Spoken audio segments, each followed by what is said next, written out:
Some hymns are written in moments of joy. Others are written in moments of deep sorrow. This hymn was written when everything seemed lost, yet faith remained.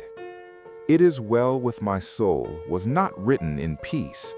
It was written after devastating loss, overwhelming grief, and one of the darkest moments a human heart can endure.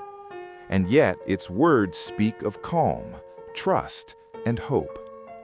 Horatio Gates Spafford was a successful lawyer and businessman in Chicago during the 1800s. He was a devoted Christian, a loving husband, and a caring father. By all outward measures, his life was stable and comfortable. But comfort would not last.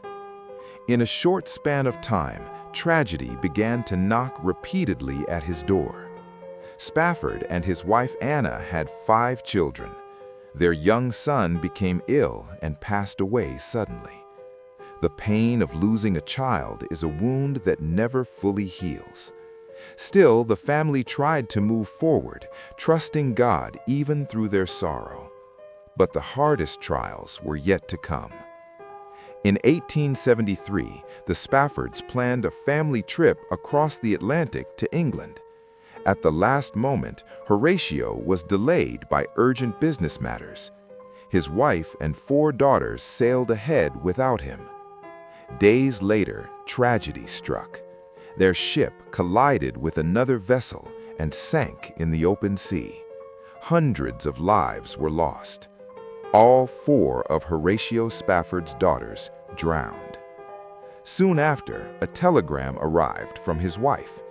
It contained only 2 words: "Saved alone."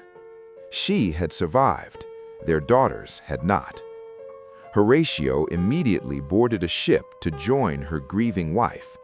As the vessel crossed the Atlantic, the captain quietly called him aside. They had reached the place where the ship carrying his daughters had gone down.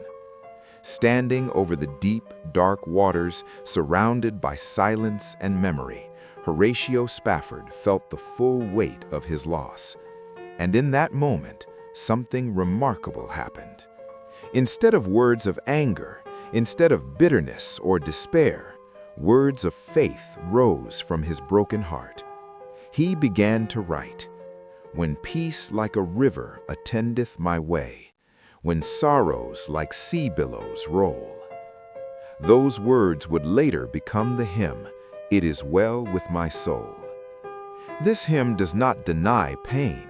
It does not pretend sorrow does not exist.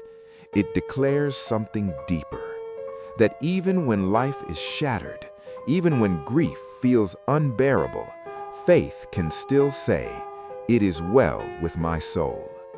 Not because life is easy, but because hope remains. Millions have sung this hymn in hospitals, in funerals, in quiet rooms filled with tears. It reminds us that peace is not the absence of storms, but the presence of trust within them. Whatever sorrow you carry today, you do not carry it alone. May this hymn remind you that even in life's deepest waters, faith can still whisper peace.